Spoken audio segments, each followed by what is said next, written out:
प्रशांत किशोर अब बिहार की राजनीति में फिर से सड़कों के जरिए सक्रिय हो चुके हैं। बिहार के चंपारण से उन्होंने अपनी यात्रा की शुरुआत की और इस यात्रा का मकसद ये है कि बिहार के ना सिर्फ तमाम मुद्दों को उठाना बल्कि उस मुद्दे पर सबसे ज्यादा फोकस करना जिसके जरिए बिहार में सरकार का गठन हुआ है, यानी महिलाओं के खाते में 10-10 हजार की राशि चुनावों के दौरान देना। और उसके बाद सरकार ने वादा ये किया कि हम चुनावों के बाद 2-2 लाख रुपए महिलाओं को देंगे।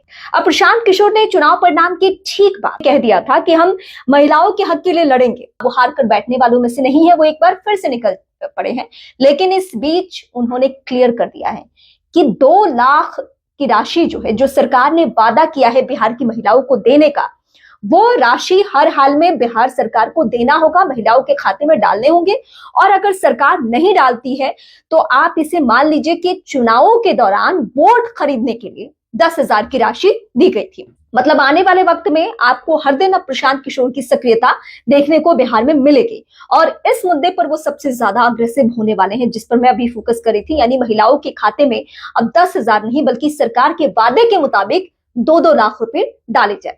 वैसे अभी नीट का मुद्दा बहुत ज्यादा छाया हुआ है और नीट के मुद्दे में अगर आप कह सकते हैं एसआईटी गठन भी तब हुआ जब प्रशांत किशोर जहानाबाद में पीड़िता की मां से मिलने, उसके परिवार के सदस्यों से मिलने पहुंचे हुए थे। और उसके बाद एसपी से उन्होंने मुलाकात की, सिटी एसपी से, और फिर जाकर ये मामला और भी आगे बढ़ा। एसआईटी का गठन हुआ। अब भले सीआईडी से लेकर सीबीआई तक का दखल है, लेकिन हाँ, शुरुआत प्रशांत किशोर ने की थी। और कुछ लोगों को शिकायत इस बात की थी कि प्रशांत किशोर की सक्रियता नहीं है, अब वो बिहार की राजनीति से खत्म हो चुके हैं, अब कुछ हासिल नहीं होने वाला है। लेकिन हाँ, राजनीति आपको मौके जरूर देती है।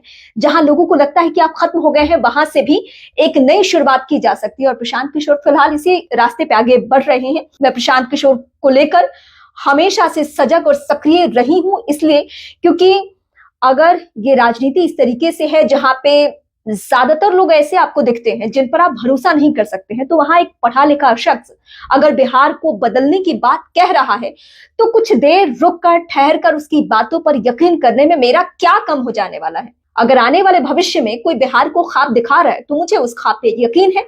और मुझे लगता है कि प्रशांत किशोर अगर सक्रिय हो रहे हैं, अगर वो बिहार के मुद्दों पर बात करते हैं, तो जाहिर सी बात है कि बिहार सरकार पर प्रेशर बनेगा और जहां जहां पे खामियां होगी वहां वहां पे सरकार अपने स्तर पे खामियों को दूर करने की कोशिश करेगी।